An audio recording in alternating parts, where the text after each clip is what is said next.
सदगुरु सुखराम जी महाराज के अनबे में और जस्ट पदराग धनाश्री चल रहे हैं। जो धनाश्री एक चल रहा है महाराज का नाम हाँ बोल रहे हैं।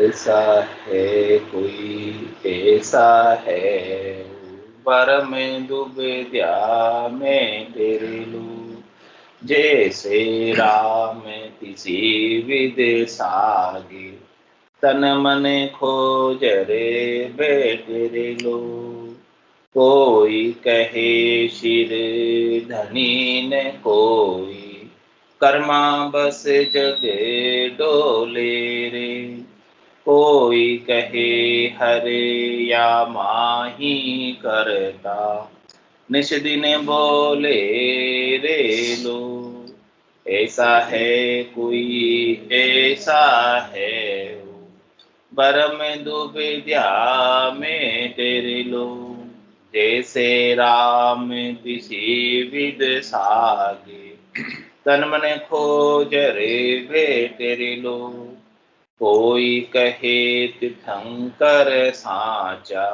कोई कहे पीरा जाता रे कोई कहे राम कृष्ण को करता इस विध झगड़ा मातरे लो ऐसा है कोई ऐसा है हो बरम दुविद्या में तेरे लो जैसे राम किसी विद सागे तन मन खोज रे भेट रे लो कहीं कहे रो ममो साचो कहीं कहो हूँ सोहू रे कई के नाम अरद कहे न्यारो इस विध झगड़ा होई रे लो ऐसा है कोई ऐसा है ओ परम दुविद्या में तेरे लो जैसे राम किसी विद सागे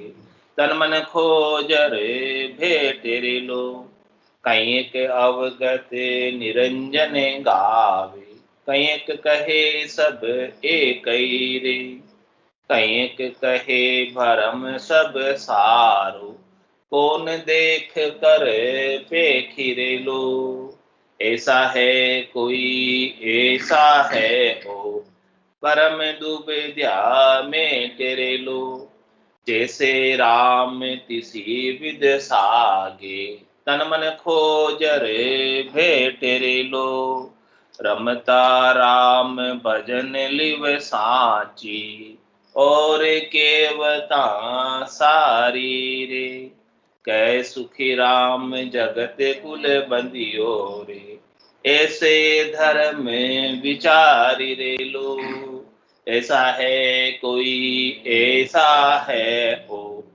परम दुविद्या में तेरे लो जैसे राम किसी विद सागे तन मन खोज रे बेटे रे लो। महाराज फरमा रहे कि कोई ऐसा है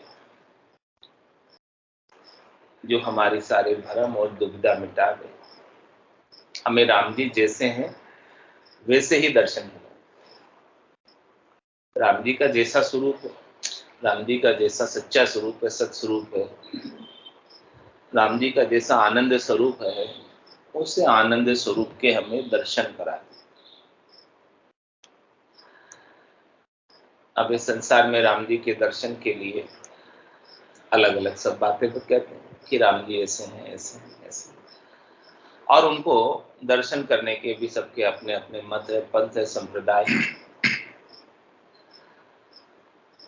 तो महाराज कह रहे कि ऐसा कोई मिले जो हमें इन सब मत पंथ संप्रदाय से अलग न्यारे सबसे ऊपर श्रेष्ठ नीके राम जी के दर्शन करते यथार्थ बोध करा क्योंकि राम जी किसी एक मत विशेष में पंथ विशेष में संप्रदाय विशेष में बंधने वाले नहीं वो तो सबके हैं और सबका मालिक है वो एक ही किसी एक समुदाय विशेष का नहीं, और वो सर्वज्ञ है, सर्वव्यापी है। उनके बिना एक सूत की नोक की बराबर जगह भी खाली नहीं। ऐसे राम। तो महाराज फरमा रहे हैं कि ये जीव के लिए, ये जीव जो है इस संसार में क्यों भटकता फिरता है, क्योंकि इसके 5 प्रकार की वासनाएं लगी हुई। पांचों वास सदा उरिया के यूं भवताजु। जब तक स्वरूप का बोध नहीं होगा, सच्चे राम जी का आनंद प्राप्त नहीं करेगा, सतराम जी का आनंद प्राप्त नहीं करेगा, तब तक ये जीव संसार के सुखों में भटकता है। क्योंकि स्वयं के पास आनंद नहीं होने की वजह से, स्वयं की महत्ता नहीं होने की वजह से दूसरों में सुख खोजता है। यदि स्वयं के पास आनंद हो तो उसे दूसरों में सुख खोजने की क्या आवश्यकता है। दूसरों में सुख कब खोजेगा, जब स्वयं के आनंद की प्राप्ति नहीं। स्वयं की अनुभूति के बिना ही दूसरी जगह सुख की खोज में ये जीव भटकता है, और इस सुख की खोज के लिए ही सब प्रकार के कर्म करता है। कोई दुख प्राप्ति के लिए कर्म करता है? नहीं करता कोई दुख प्राप्ति। कोई भी कर्म कर रहा है, चाहे अच्छा कर रहा है चाहे बुरा कर रहा है, सभी कर्मों के पीछे जीव का उद्देश्य सुख प्राप्ति है। अच्छा भी कर रहा है तो सुख प्राप्ति के लिए, और बुरा भी कर रहा है तो सुख प्राप्ति। दुख प्राप्त करना कोई नहीं चाहता कर्म करेगा।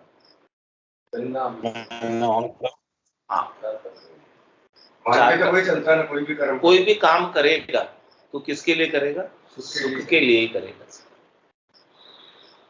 कोई भी क्रिया करेगा, कोई भी करनी करेगा, कोई भी उपाय करेगा, नहीं तो करेगा ही क्यों? यदि उस क्रिया को करने में उसे सुख की मान्यता नहीं,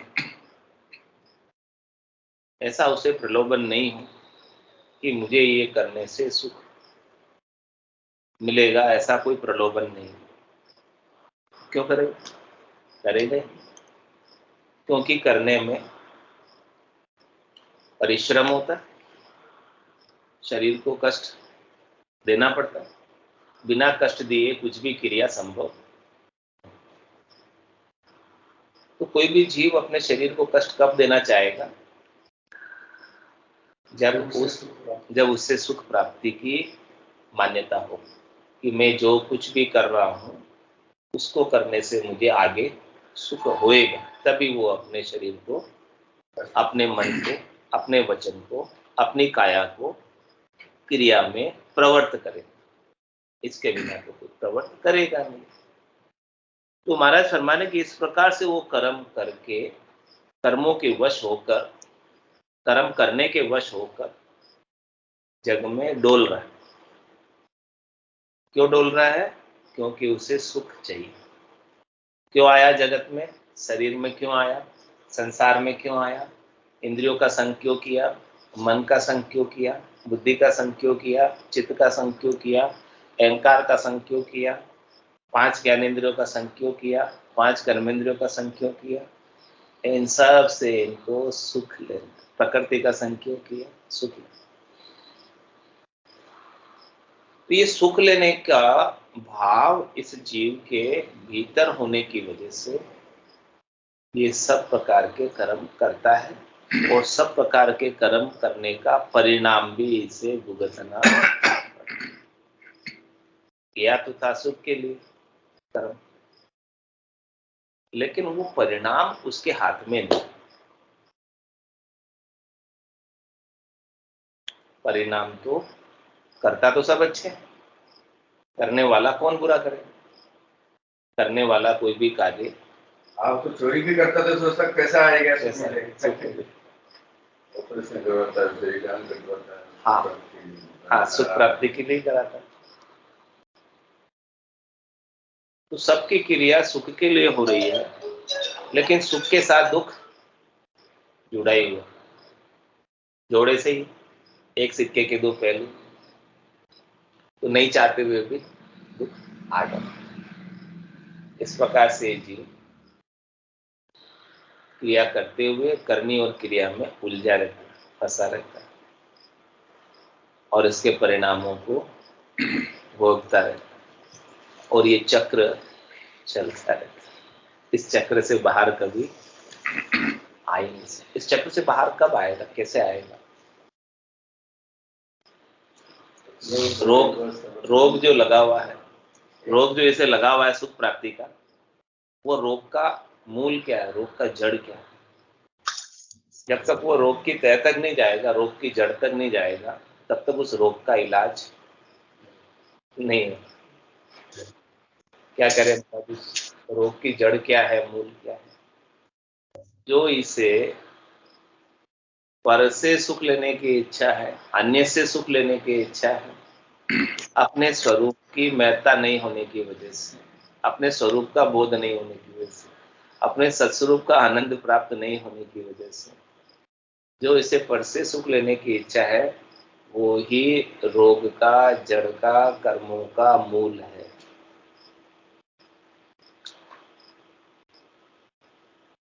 इस रोग की औषधि दवाई, इस रोग का इलाज जड़ मूल से करना, जड़ मूल सहित इस रोग को निकालना। यदि जड़ के सहित किसी वृक्ष को नहीं निकालो, ऊपर ऊपर से काट दो, तो फिर अगले साल बारिश होती है तब फिर से उसमें कोंपड़े फूट जाते हैं, वापस चालू। इसी प्रकार से महाराज कह रहे हैं कि जब तक आप पर से सुख लेने की इच्छा को जड़मूल से खत्म नहीं करोगे, तब तक ये इच्छा बनी रहेगी। इच्छा बनी रहेगी तो इच्छा की पूर्ति के लिए कर्म करेगा, और कर्म करेगा तो कर्मों का फल भोगने के लिए विवश है। धर्मराय की नियुक्ति हो ही रखी कर्मों का फल भुगताने की, और उसे विवस्था में ही रहना पड़ेगा, बंधन में ही रहना पड़ेगा, और संसार में डोलते ही रहना पड़ेगा। 3 लोक 14 भवनों में भटकते ही रहना पड़ेगा। किस प्रकार से भटकेगा? 3 लोक का फेरा होई, दाणी बेल फिरे जो सोई, 4 वेद की त्रिगुण माया, लख 84 जीव बनाया। जिस प्रकार से सुबह से शाम तक गाड़ी का बेल जुता हुआ है गाड़ी के अंदर, और सुबह से शाम तक चलता है, दिन भर चलता है, लेकिन उसके आंखों के ऊपर पट्टी बांधी है। जब पट्टी बांधते हैं फिर उसकी यात्रा आरंभ होती है। उसे कुछ दिखता नहीं है, बस वो यात्रा कर रहा है, ऐसा लग रहा है उसे चल रहा हूँ चल रहा हूँ चल। और वो सुबह से शाम तक कितने ही किलोमीटर चल लेते, और शाम को जब उसकी पट्टी खोली जाती तो बोले आज तो मैं बहुत दूर पहुंच गया होगा, ऐसा सोचता है चलते चलते। लेकिन अपने आप को वही का वही पाता है जहां से सुबह जुटा था। शाम को उस चक्कर पूरा लगा के, कितने चक्कर लगा दिए उसने, एक चक्कर नहीं लगाया, दिन भर में हजारों चक्कर लगा दिए दिन भर, लेकिन शाम को वही था। ऐसे ही महाराज कह रहे कि अपनी स्थिति होगी, अपन हाथ से जुते हुए नहीं, अनंत जुग हो गए अपने को जुते हुए इस गाड़ी में, इस चक्की में। इसलिए कह रहे चलती चक्की देखकर दिया कबीरा रोए, 2 पाटन के बीच में साबुत बचानक। ये चक्की चल रही है माया और ब्रह्म की 2 पाट की। इस चलती हुई चक्की के अंदर कोई बचा हुआ नहीं है, सब किसी से जा रहे हैं, सब सुखी दुखी हो। इसलिए कबीर साहब को दया आ रही जीवों के, अश्रु धारा बह रही है कि जीवों की क्या गत हो रही है इस चक्की में, 2 पाटों के बीच में ये जीव। फंसा ही हुआ है, निकल नहीं पा रहा है और दुखी हो रहा है, बार बार जन्म में आ रहा, बार बार मरण में जा रहा है। ये दो पार्ट हो गए, जन्म और मरण दोनों पार्ट। तो गुरु के शरण में जो आ गया, जो किली के गुरु के पास में आ गया, वो बच गया।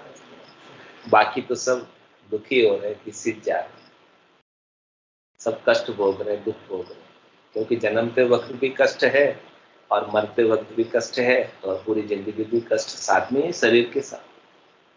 तंदर सुखिया कोई नहीं देखिया, जो देखिया सो दुखिया हो। उदय अस्त की बात करे तो सबका किया विवेक। तन दुख जादे न जाओ से, जादे न डरे न निरंजन लग सुखराम के दुखते गो नरे। महाराज फरमा रहे कि इस प्रकार से ये कर्मों के बस तीन लोक के फेरे में भटकता रहता है। कभी मृत्यु लोक में आ जाता है, तो कभी स्वर्ग चला जाता है और कभी फिर नरक चला जाता है। अपने पुण्य कर्मों के भोगों के लिए, सुख कर्मों के भोगों के लिए उसे स्वर्ग में देवताओं के ऊंचे लोकों में स्थान प्राप्त होता है, वहां तेजपुंज की काया करके जाता है। फिर वहां पुण्य जब खुट जाते हैं, समाप्त हो जाते हैं सुख के भोग से, वहां से वापस उसे निकाल दिया जाता है, वहां से वापस भेज दिया जाता है कि जाओ, आपने पुण्य तो यहाँ भोग लिए, अब आपके पाप बाकी हैं। पहले पुण्य भुगता, फिर पाप भुगता, फिर वहां से वापस भेज देते हैं और भेज के कहते हैं याचनिक काया में जाओ, पशुओं की योनि में जाओ, नरक कुंडों की यातनाएं सहन करो, फिर नरक चला जाए। तो थोक में सुख स्वर्ग में और थोक में दुख नरक में, और छुटपुट मृत्युलोक में भोगता ही रहता है। सुख दुख की अनुभूति यहाँ भी तो हो रही है, जहाँ यहाँ रहते हुए छुटपुट सुख है। यहाँ के जितने भी सुख है यहाँ होलसेल में नहीं, रिटेल में। हाँ अलग है। वही थोक में तो स्वर्ग में भोग के आ गए, छुटपुट रह गए ना, वो सुख यहाँ भोग रहे। और जो थोक में दुख है, नरक में 28 नरक कुंडों की यात्रा में भोग के आ गए, अब जो छुटपुट बाकी रह गए वो यहाँ भोग रहे। तो यहाँ भी जो सुख भोग रहे हैं वो स्वर्ग के सुखों के समान है, यहाँ भी दुख भोग रहे हैं वो नरक के दुखों के समान है, वो यहाँ भी चल रहे छुटपुट। इस प्रकार से इस चक्र से ये निकलता नहीं है और ये कर्मों के बस इस संसार में ही डोलता रहता है। जब तक इसे कोई संत सदगुरु केवल भगवंत नहीं मिलते हैं, उनकी मेहर इस जीव पर नहीं होती है, तब तक इसका भटकना बंद नहीं है। संत सदगुरु केवल भगवंत समझाते हैं कि तू इनसे अलग है, लेकिन तूने भूल कर रखी, अज्ञानता है, तूने इसे अपना मान लिया। किसे अपना मान लिया? शरीर को अपना मान लिया और शरीर की क्रिया को अपनी क्रिया मान लिया,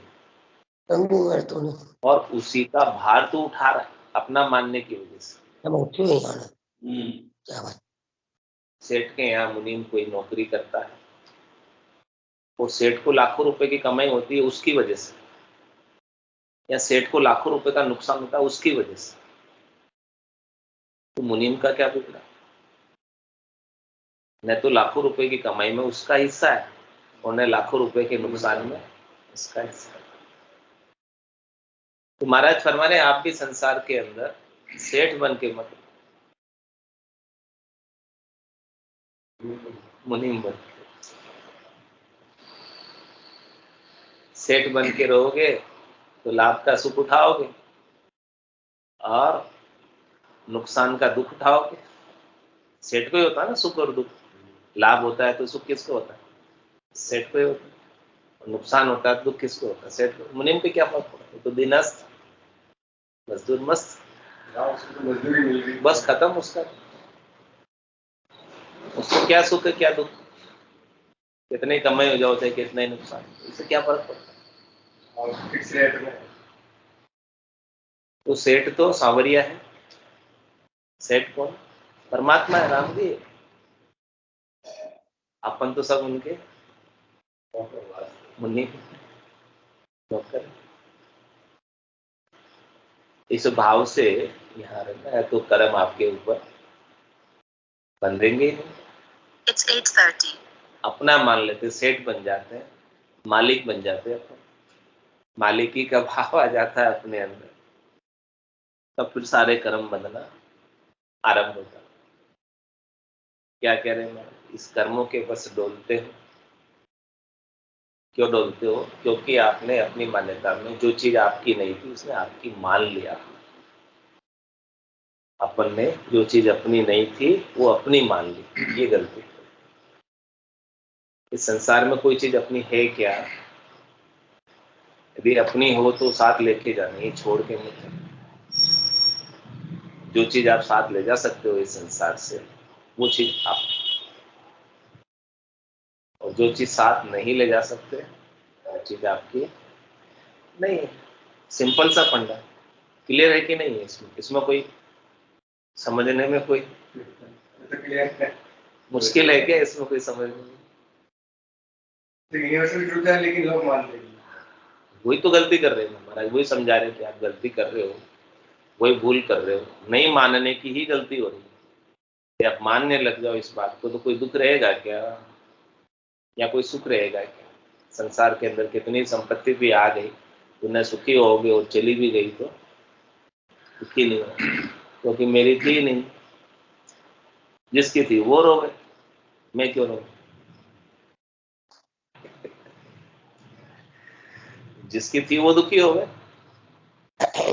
मेरी है ही नहीं, उसके लिए मैं व्यर्थ में ही क्यों रोऊं धो, क्यों दुखी सुखी हूं, क्यों परेशान हूं? अपना मान लेने की वजह से ये जीव संसार के अंदर कर्मों के बस होकर डोल रहा है। तो इस जीव की मान्यता को सद्गुरु ज्ञान के द्वारा सही कर कि आप यहां गलती कर, मूल रूप से इस गलती को, इस भूल को सुधारो, इस अज्ञानता को, इस तिमिर को, अंधकार को मिटाओ। जब तक ये अज्ञानता, तिमिर, अंधकार आपके भीतर बना रहेगा, मान्यता में, आपकी मान्यता में, आपके मानने में, आपके स्वीकारने में बना रहेगा, तब तक आपका दुख कभी मिटने वाला ही नहीं। जब तक मालिकी के भाव आपके बने रहेंगे, किसी भी वस्तु को लेकर, किसी भी व्यक्ति को लेकर,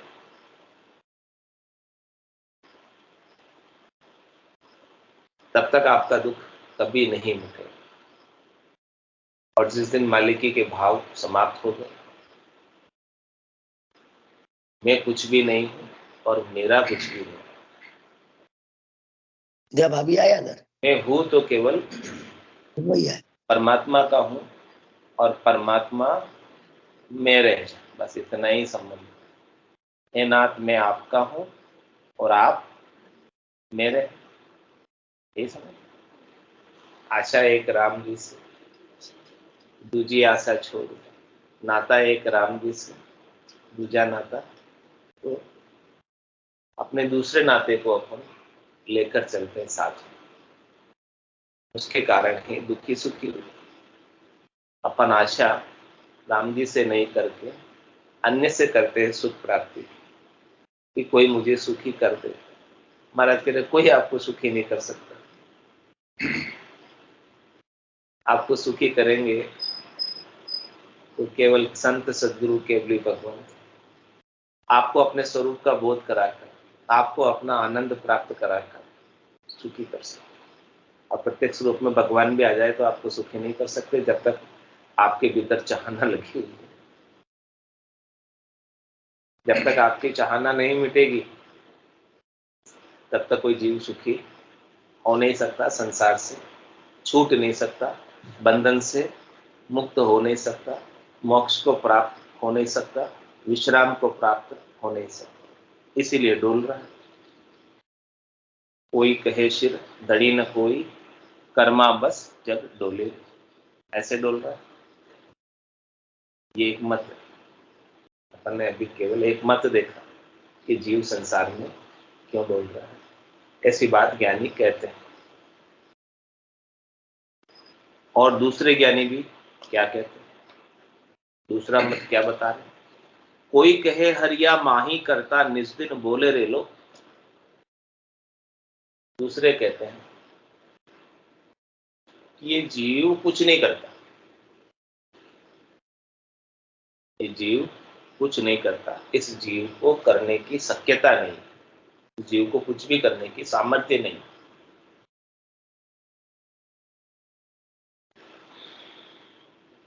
तो इसको कौन करा रहा? कहते हैं ये जीव तो कठपुतली है, इसके अंदर हरि करता है, इसके सूत्रधार, डायरेक्टर, निर्माता, निदेशक,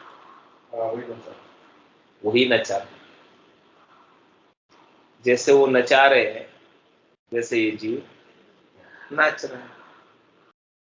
जैसे वो धागा खींचते हैं, जैसे वो प्रेरणा देते हैं, वैसे ये जीव कार्य, जैसी भी प्रेरणा हुई, पूर्णा हुई, वैसा एक कार्य करने को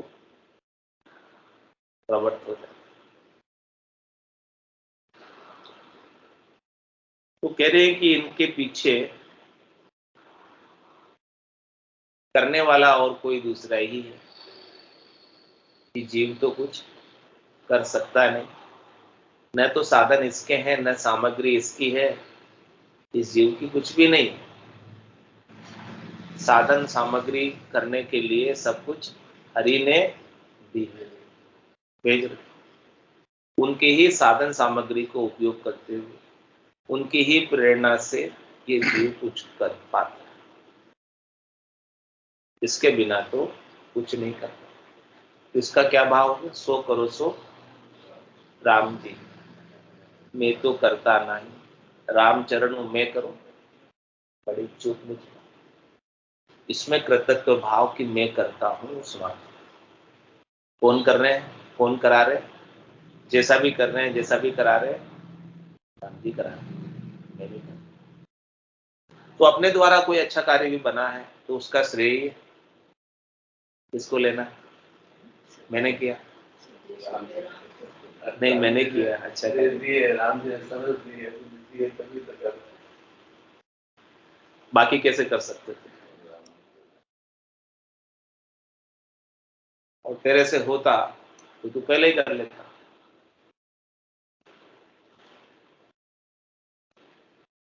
लेकिन बिना राम जी की कृपा के, राम जी जब कराते हैं तभी ही सब कुछ होता है। तो करने कराने वाला सृष्टिकर्ता परमात्मा है,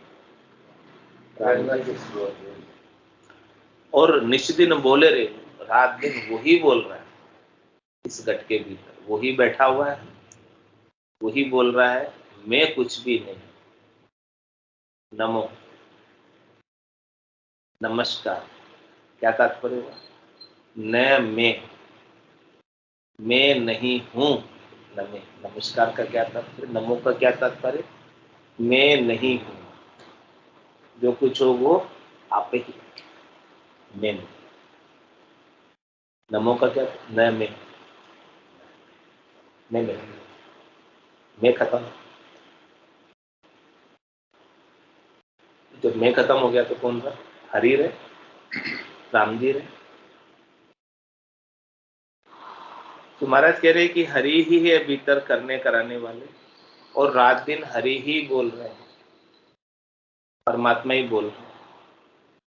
वो राम रहता है तब तक ये 5 तत्वों का पिंजरा कुछ कर पाता है बोल। जब राम निकल जाते हैं इसमें से, तब ये कुछ कर पाता है, बोल पाता है? जड़ पत्थर होता है, कुछ भी नहीं कर पाता। तो करने कराने वाले चेतन तत्व के रूप में राम है। कह रहे महाराज वो ही अपना स्वरूप है जो आपके भीतर परमात्मा है। तन देवड़ बिच आत्म देव, निर्गुण भक्ति भजन है। लेकिन महाराज हमारे के उसका बोध आपको नहीं है, उसकी समझ नहीं है, उसकी जानकारी नहीं है, उसका अनुभव नहीं। वो हरि करता कर रहे करा रहे हैं तो उसका अनुभव भी तो करो कि मैं नहीं कर रहा, ये क्रिया मेरी नहीं, ये कराने वाले और कोई दूसरे ही हैं। तो अपने को कभी करने का अहंकार होगा ही नहीं कि मैं कर रहा हूं,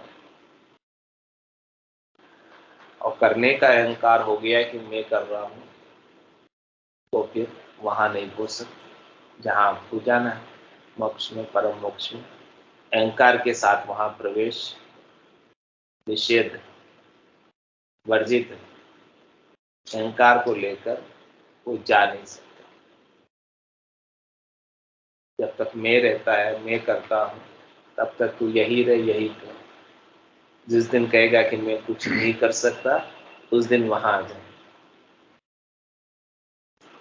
उसी दिन वहां प्रवेश होगा जब मैं नहीं रहेगा।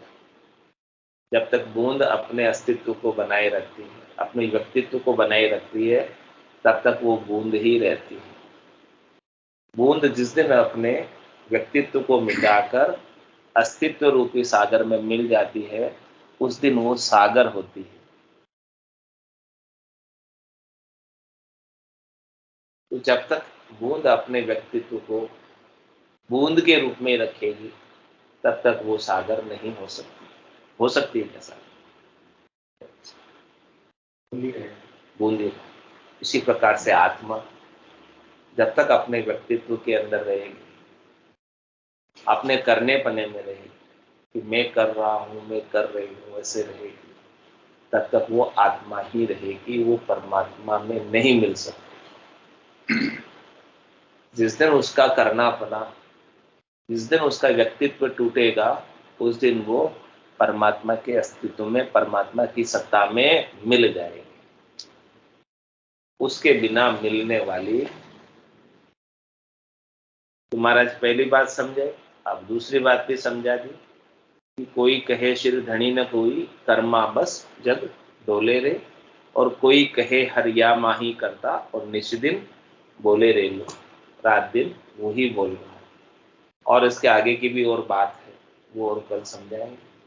बोलो राम सद्गुरु देव जी महाराज ने धन्य हो, परम दयाल सद्गुरु सुखराम जी महाराज ने धन्य हो, अनंत श्री सद्गुरु सुखराम जी महाराज के ज्ञान सद्गुरु भगवान ने,